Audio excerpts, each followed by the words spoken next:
back, folks, to the WP-Tonic show. This is episode 424. I'm on holiday. They've allowed me out of the bunker.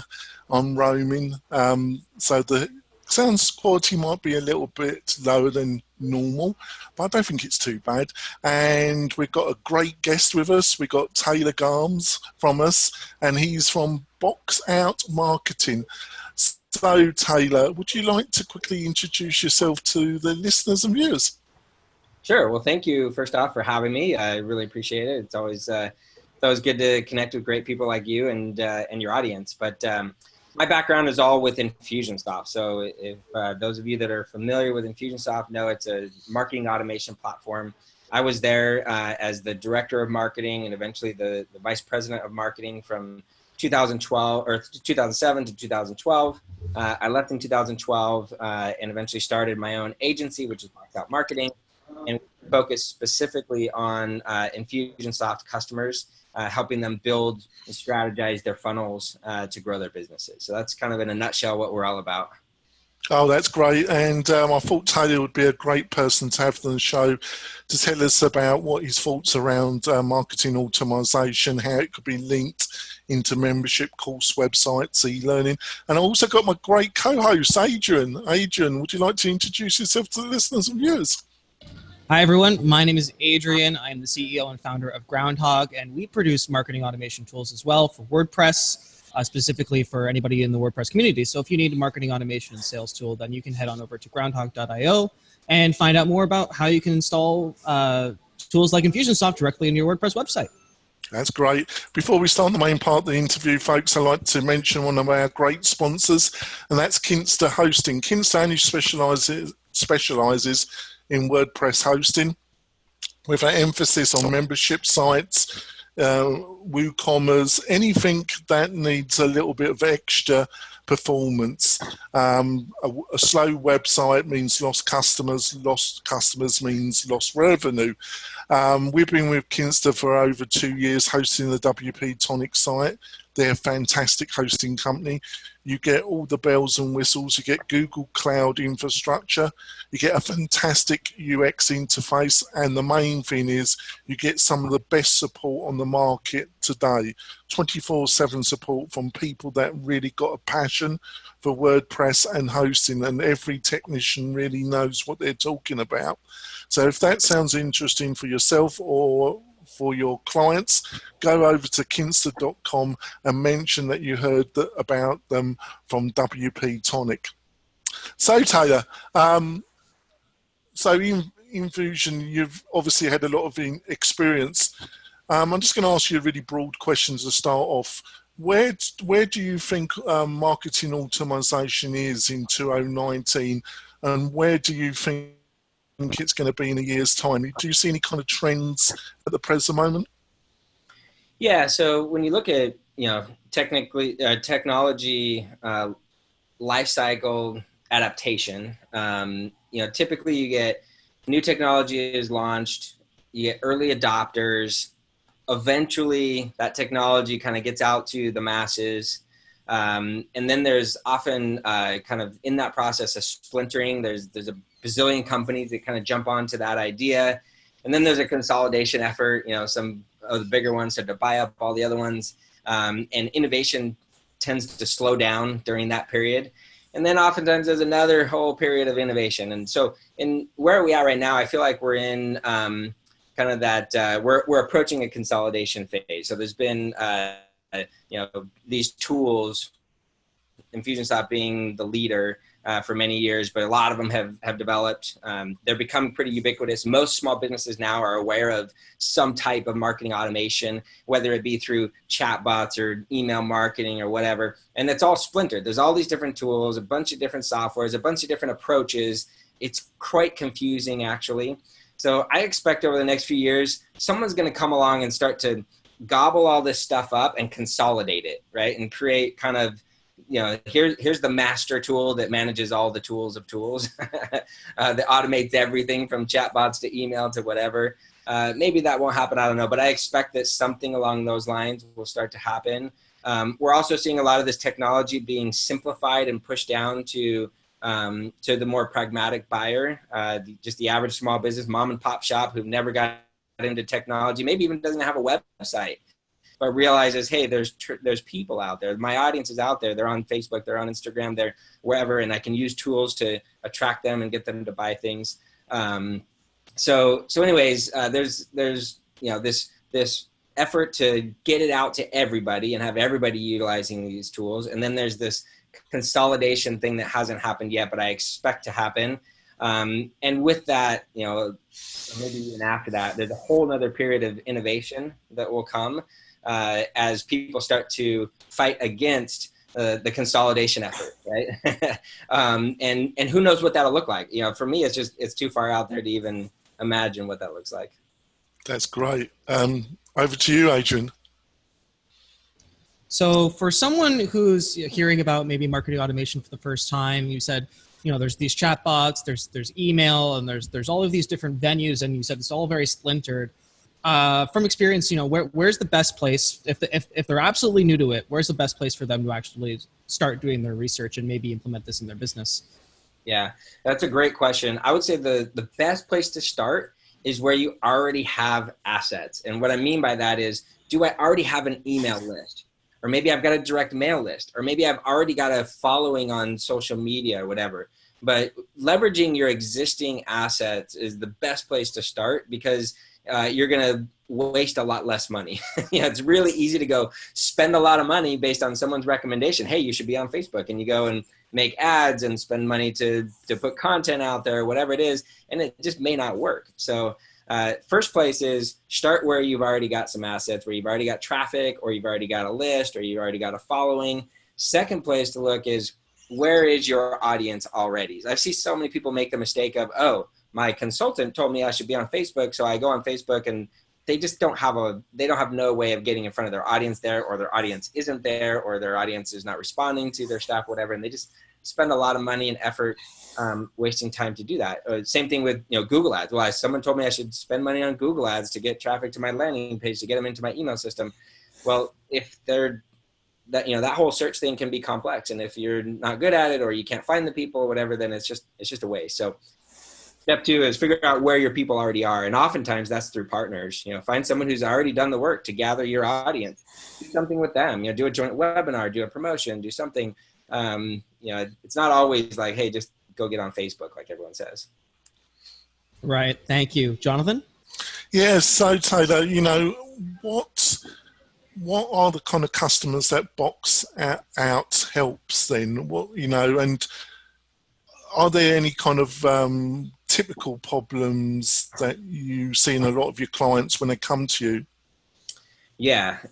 So our ideal client is typically a local service business. So it could be anywhere from a roofer to a doctor to a lawyer to whatever. But local service businesses are in desperate need of automation tools, and partly for the automation so they can do more with less. But the big reason is for the follow-up. When you're growing a small business, you've got traffic, you've got leads, you've got customers. One of the hardest things to do is to follow up effectively with all those people, because you have limited time and limited resources, but you got people coming in the door. So if you can utilize a tool like Infusionsoft, ActiveCampaign, Entreport, even MailChimp or whatever, to follow up better with those people, then you're going to have better relationships with them. You're going to make more sales. You're going to be able to grow. All right. That's great. Over to you, Adrian. So you're primarily with Infusionsoft, right? Yeah, we are 100% Infusionsoft. And then I'll say everything around that. So, if someone comes to us and they want us to help them with their Infusionsoft account, we're often going to be building landing pages, membership sites, even full websites, things like that. So we do a lot of web development in conjunction with Infusionsoft, and then all the third-party tools that work with Infusionsoft, whether it's appointment setting or sending text messages and things like that. We will likely in the next 6 to 12 months add ActiveCampaign to our mix, but right now we're solely Infusionsoft. So from my days as an Infusionsoft certified partner, because once upon a time, maybe 2 or 3 years ago, I was a certified partner for 5 years. I remember the various stages of business. You have your stage 1 business, your stage 2 business, your stage 3 business, your stage 4 business. Adrian, sorry to butt in. Did you become a Infusionsoft expert at the age of 8 then? At the age of 17. Sorry, folks. I did my certification at 17. Did the whole thing. Got their certificate, the badge. Anyway, regardless of that, they had the stage 1, the stage 2, the stage 3, the stage 4. Would you mind running us through what those actual stages are, and then which stage? So our listeners can self-identify and say, you know what? Because Infusionsoft identifies with certain stages, and so they can self-identify. Maybe this might be a tool that I would be able to use. Yeah, great. And I can send you guys a copy of this digitally if you want. But I actually keep this chart, what you were talking about. I keep it right here. There it is. There's the chart. He's got a chart, folks. He's a true expert, Taylor. He's got a chart. I keep it right here. It's interesting. The more I do this, the more I interact with small businesses, the more I find this chart to be, really a true guiding light in what small business growth is all about. So stage 1 is the solopreneur stage, and they actually break down stage 1 into 2 different kind of subsets. There's when you first start your side business, you're working a job or doing something else, you start your side business. That's the first part of being a solopreneur. The second part is once you quit your day job and this becomes your sole source of income, you're now self-employed. And then stage 2 is the new employer stage. So you're just starting to hire your first person or two. Stage 3 is what they call steady operation. Now I've got a small team. We're doing pretty well. Stage 4 is your 7-figure business. So I've gotten to that $1 million mark. I've got a team behind me, et cetera. Stage 5 is growth company. Now I'm 2 to 10 million growing and maybe bringing on funding, getting some other sources, and we've got a real true operation going on there. So those are the stages. Infusionsoft works really, really well for the 2 to 4 stages. Just to give you a little more detail behind that, stage 1 is kind of 0 to 10K per month. Stage 2 is it's you plus 2 or 3 other people, and you're doing maybe 100,000 to 300,000 in revenue. Stage 3, that steady operation, I've got a team of 4 to 10 people doing 300K up to $1 million or so. 7-figure business, the stage 4s, that's 11 to 25 people doing 1 to 3 million. Stage 5, of course, is 3 to 10 million. We've got a team of 20 plus people or so.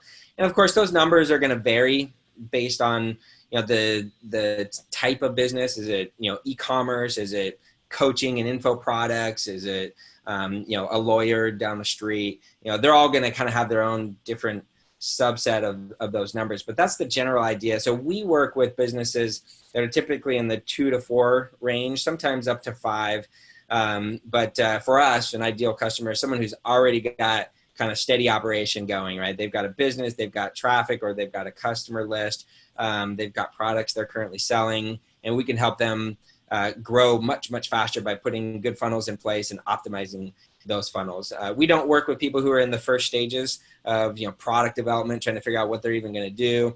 And once they get 10 million and beyond, they're too big for Infusionsoft anyway, so they're not really on our radar.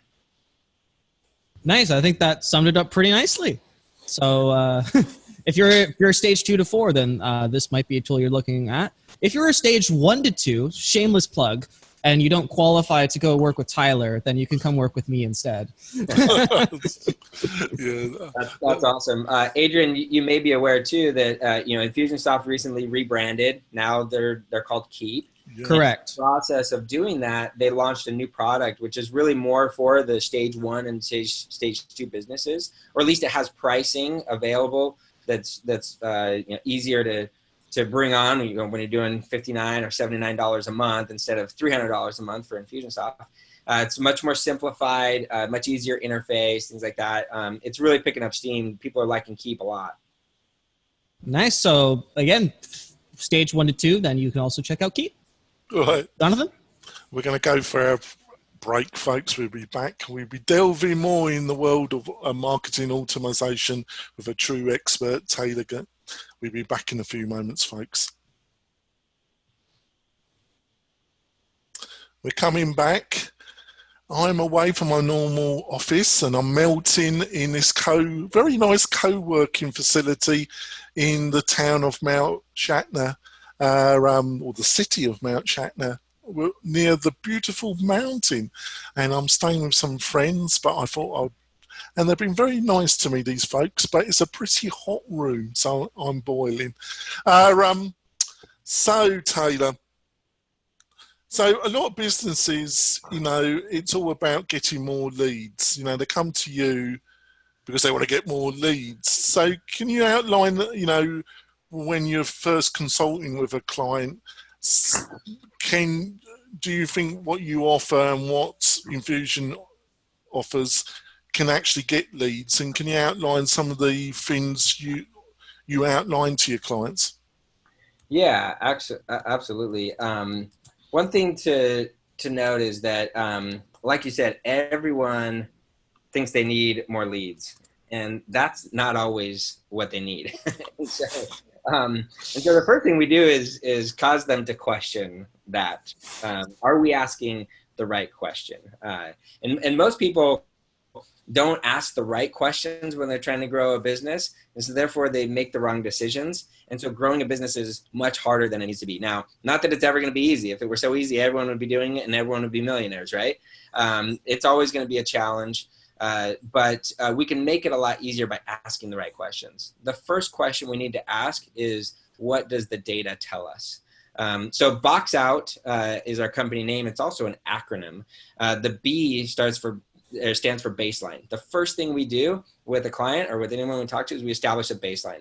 What are the numbers actually telling us? So we go and we get all the data on, how many visits, how many new leads, how many new customers, what are the conversion rates, what are the open and click rates, what are the repeat purchase rates, all that kind of stuff. And then by looking at that, what we want to find is, and this is typically the question we're asking at most stages of businesses, what is the rate limiting factor? What is the one thing that is preventing growth the most? So it might not be new leads. It might be that, hey, we're getting lots of leads in the door. They're just not converting. And then we got another question. Do we need to work on the conversion process and the message and the offer and that kind of stuff? Or are we just getting the wrong traffic in? Right? So it starts a whole nother series of questions to get to the right answer. But it might be that, hey, we just need to sell our existing customers more stuff. We need to do a better job upselling or repeat selling. We need to get more referrals. We need to do other stuff, not just get new leads. So sorry to divert your question, but it's really important, I think, to understand that feeling of, oh, I need to grow, I need more revenue, I just need more leads, oftentimes drives poor behavior. I remember actually, while we're on this topic, I remember that presentation from Icon a couple years ago. There's the three different ways to make more money, essentially. There's number one, more customers or more leads. Number two is sell more to the same leads. And number three is, of course, just increase your prices. Yeah. Right. I think a lot of people, a lot of companies, a lot of service businesses that are looking at this, Taylor, they're getting into paralysis of action. They just don't know where to begin. They might want to look at this and do a few steps on their own before they call you in and your team.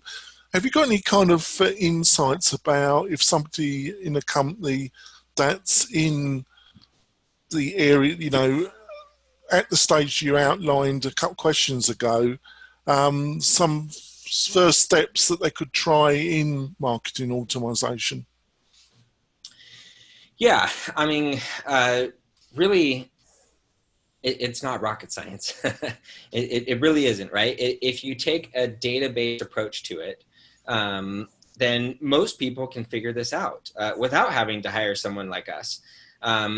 You want to hire someone like us if you just don't have the time or the resources or whatever to do it. But you can figure it out. If you can create the time, you can figure it out. So again, it all starts with that baseline.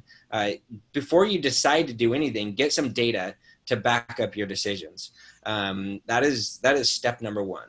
And then once you have the data, and you know what you need to focus on. I need to focus on getting new leads, or I need to focus on, converting leads better, or I need to focus on upselling better, whatever it may be. Then you can go find, resources, training, education, whatever, specific to that particular thing.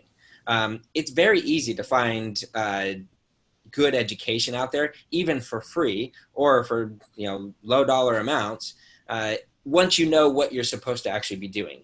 But if I'm just going to start guessing or listening to a consultant or listening to some other expert about what I should do in my business and then trying that, you're just going to spin your wheels. And that's why people get frustrated. That's why people get disenfranchised. That's why people start to think that all internet marketers are scammers because they try stuff that's recommended and it doesn't work. Well, it may not work because you're doing the wrong thing in your business at the wrong time.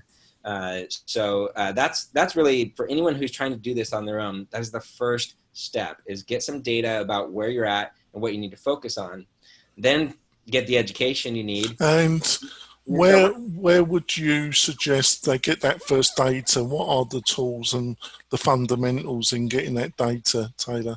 Yeah, so you can get the data with likely whatever tools you have. Let's say you've got a website with some traffic. You've got constant contact, for example, and then your sales system might be totally disconnected, right? If you're a local service business, you might be processing sales over the phone, in-house through QuickBooks, who knows? So you're gonna have to gather data from a few different sources. That's one of the benefits of using a tool like Infusionsoft, is you can start to bring a lot of that data into one place. But it doesn't really matter.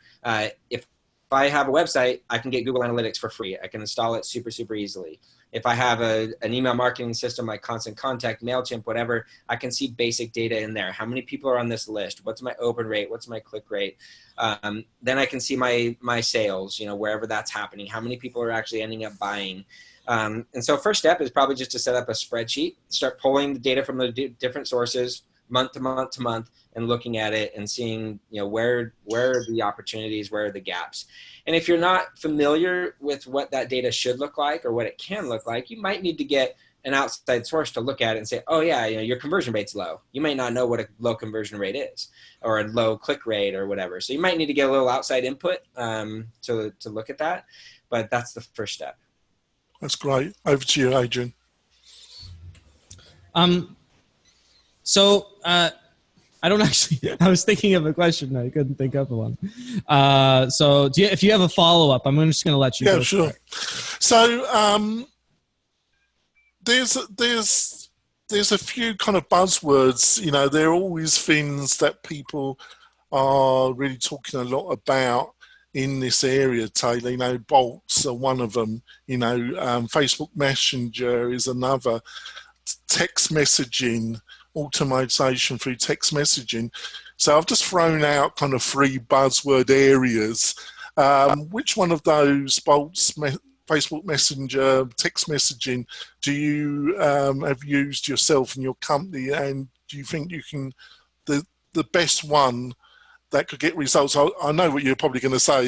It depends on the circumstances of the business, but I was hoping that you might give some insight, being that your team doing this day in, day out. Yeah, it's a really good question. That's often what people want. Like, just tell me which tool I should use, which approach should I use, which strategy, right? So I never promise originality in this interview, Taylor. That's okay. What we have a lot of experience with internally is text messaging. And I'll say we've used text a lot for lead capture, follow-up, and conversion, okay? And so what I mean by that is, for those people that speak on stage, text messaging is a great way to capture leads, right? You get up on stage, you're giving your presentation, and you say, hey, if you want my free thing, or you want a copy of my slides or whatever, just text this keyword to this number. And then you can have a whole automated conversation that happens. Great, Jonathan, or great, thanks for requesting my free, my slides. Thanks for requesting my slides. What's your first name? You reply back, Jonathan. And then it comes back to you.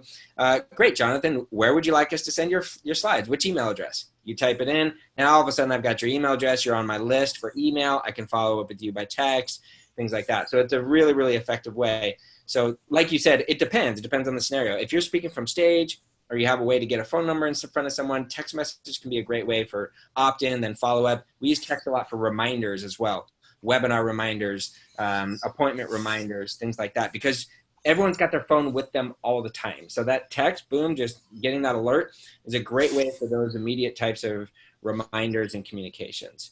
But it's not going to be good for attracting traffic that you're not in front of, right? That's where a Facebook Messenger bot is going to be great with.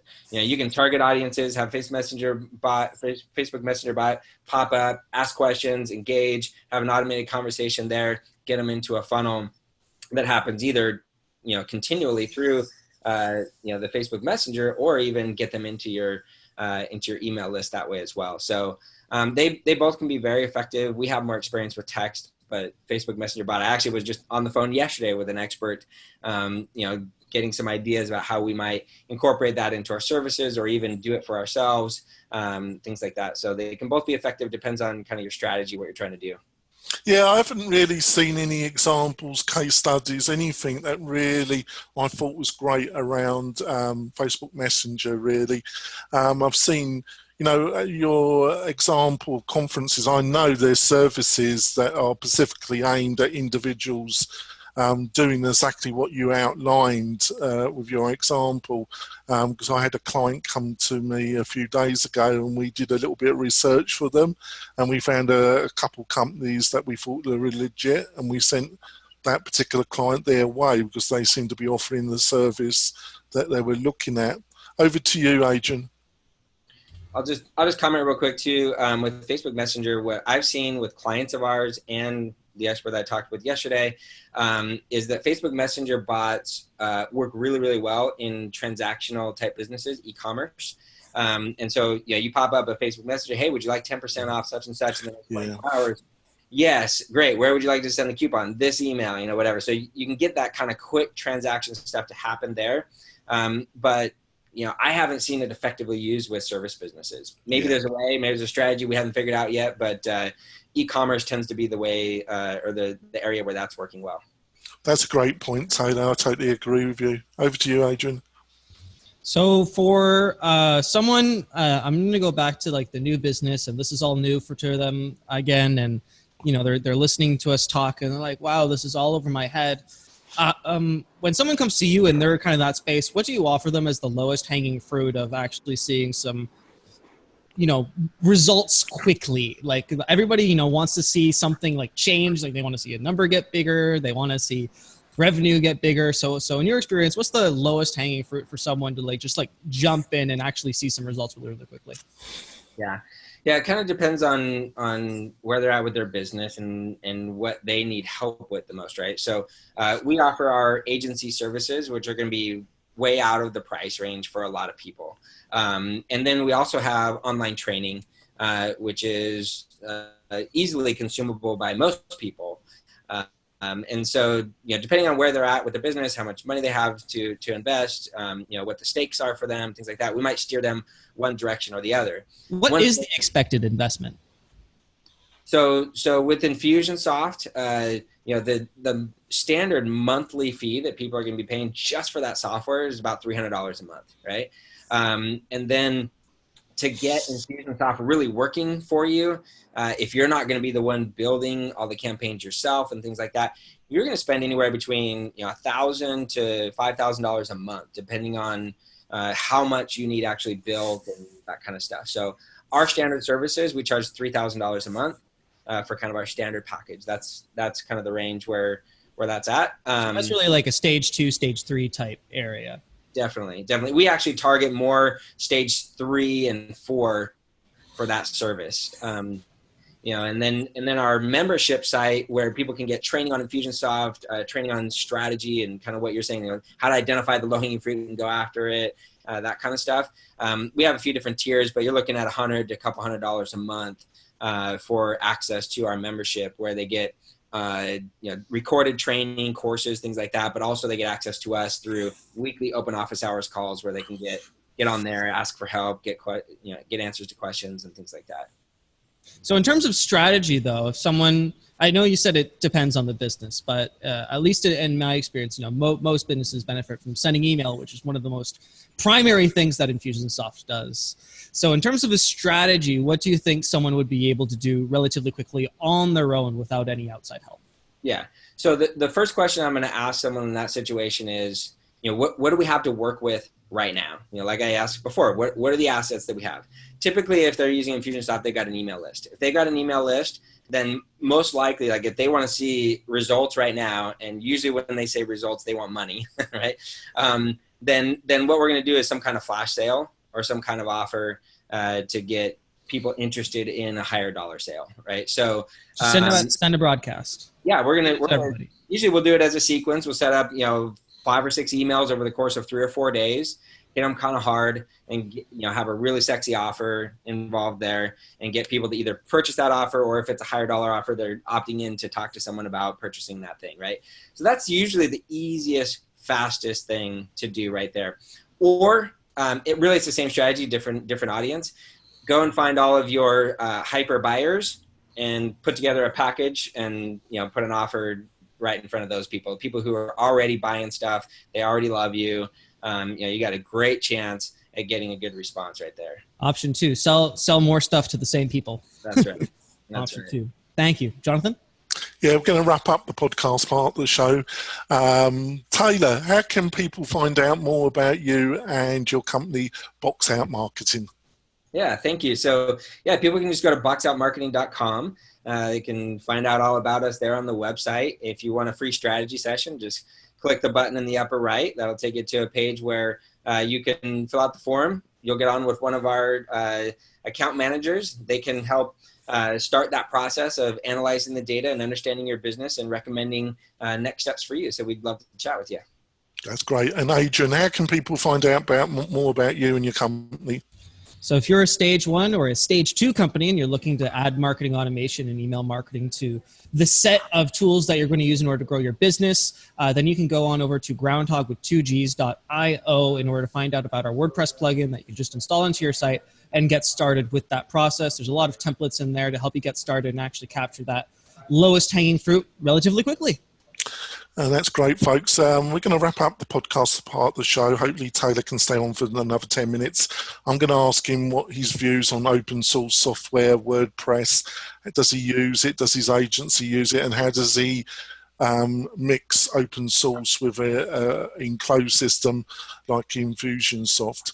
If you're interested in WP-Tonic, we help e-learning entrepreneurs build custom solutions on WordPress. If you're fed up with your priority system like Teachable, Kajabi, or you want to stay with WordPress and you want the flexibility, we can help you with a number of plans and customizations that we can help you with. We'll see you next week when we have a similar expert like Taylor giving their insights to make your business more successful or allowing you to help your clients have a more successful business. We'll see you next week, folks. Bye. Thanks, Jonathan. Thanks, Adrian. So bonus content quickly, Taylor. So like I said in the podcast part of the show, first of all, do you use any open source software and especially WordPress? If so, how do you kind of mix WordPress with priority systems like Infusionsoft? Yeah, so like I mentioned earlier, we do a lot of that actually. It's a big chunk of what we do is integrating those two systems, WordPress and Infusionsoft. So at a very basic level, in Infusionsoft, you can create an opt-in form. Take that opt-in form and put it onto your page in WordPress. Adrian's got a great tool, FormLift, that helps make that easier and make the forms look better, and I'll have fancier features with the forms and things like that. But even just straight out of the box, you can just grab the code from Infusionsoft, drop it into a page on your website, and you're good to go. And then at a next level, similar to you, we do a lot of membership site building with WordPress, but we only use Memberium. We don't do any custom stuff beyond that, right? So if they needed something more custom that Memberium and LearnDash can't do, they would go over to you guys. But we do a lot of Memberium. So if you're not familiar with Memberium, it's a well, we had the founder of the company on a few weeks ago, actually. Great. Yeah, so your audience is familiar with Memberium. It's a WordPress plugin that integrates Infusionsoft and WordPress together for logged in members, and can show and hide content based on the tags that they have in Infusionsoft, products they've purchased and things like that. So yeah, we do a lot of that as well. And it's really nice because Infusionsoft as a closed system works really well with WordPress and Memberium because it has an open API. Right. And because of that API, you can get these things to talk together well. If it didn't have the API, then we'd be lost. But with that API, we can get an open source system like WordPress to talk to Infusionsoft just fine.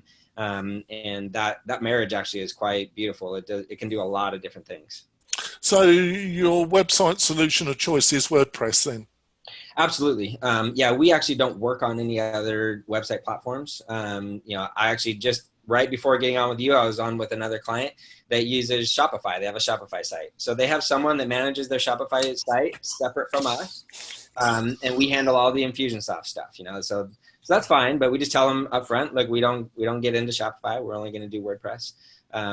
For us, it's just a matter of, we've got our team who's highly trained on all these tools, and how hard would it be to have them have to be trained on every different CMS out there, all the different shopping carts out there? So we just say, hey, look, we are experts at WordPress, Memberium, LearnDash, Infusionsoft, and those related tools.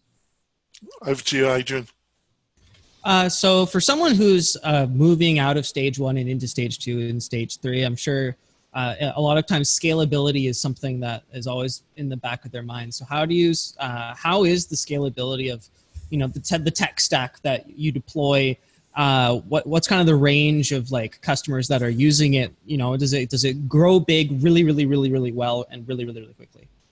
Yeah, so that's a really good question. Infusionsoft itself really can scale well up into that stage 4 and 5. Beyond that, it's going to struggle. It's really a matter of how many contacts, how many active campaigns, how many users are all in the system at the same time. That'll start to slow it down. So, I've worked with clients who have millions of contacts in there, but they have a very small team. And so it works. They still run into some slowness challenges and things like that. But if you have, a team of sales reps, 25 people or whatever, plus a lot of contacts in there, you're probably going to really stress out Infusionsoft and have to move to something else. Where do they go? They've got to go to something like HubSpot, Salesforce, Marketo, Eloqua. There's some options out there. Nice. Most of those are going to be Salesforce based with a marketing automation add-on like HubSpot or Marketo or whatever.